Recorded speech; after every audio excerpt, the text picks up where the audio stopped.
မျိုးတို့ရေမင်္ဂလာပါရှင်စတော့ဘဲပြုတ်နဲ့ကြက်ဥနဲ့ကြော်တဲ့ဟင်းတစ်ခွက်ကတော့ကျမတို့အဖိုးဖွားလက်ထက်ကနေစပြီးကျမတို့အမေလက်ထက်အခုကျမတို့လက်ထက်ဒီနေ့အထိကိုပဲ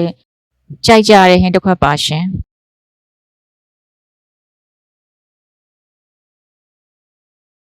ဒီနေ့တော့ကျမဘုန်းကြီးဆွန်လောင်းဖို့အတွက်စတော့ဘဲပြုတ်နဲ့ကြက်ဥနဲ့ကြော်မှာပါအရင်ဆုံးကြက်သွန်ညီတွေကိုမှုရေးဝအောင်ကြော်ပါမယ်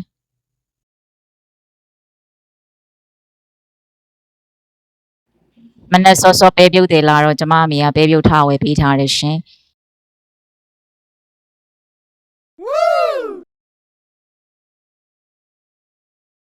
စိတ်ကူးလေးရတာနဲ့ငရုတ်သီးတစ်ထောင်ညှက်ထည့်လိုက်မယ်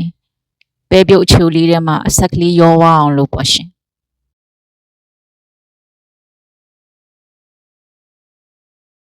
ကြက်ဥလေးနှလုံးနဲ့စတော့ပဲပြုတ်ကလေးနဲ့ကြောမယ်ကျမကြက်ဥကိုပဲပြုတ်ထဲကိုရောပြီးတော့အဲ့လိုကြည်ဝအောင်ကြောရအောင်မကြိုက်ဘူးရှင်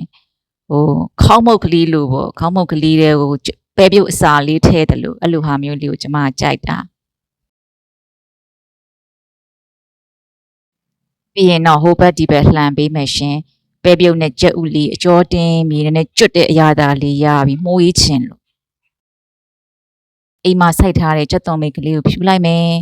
ကြက်သွန်မိတ်နဲ့မှုေးလေးနဲ့ကြက်ဥကြော်တစ်ခွက်နဲ့ဒီနေ့ဘုန်းကြီးဆွမ်းလောင်းမယ်ရှင်ဝါ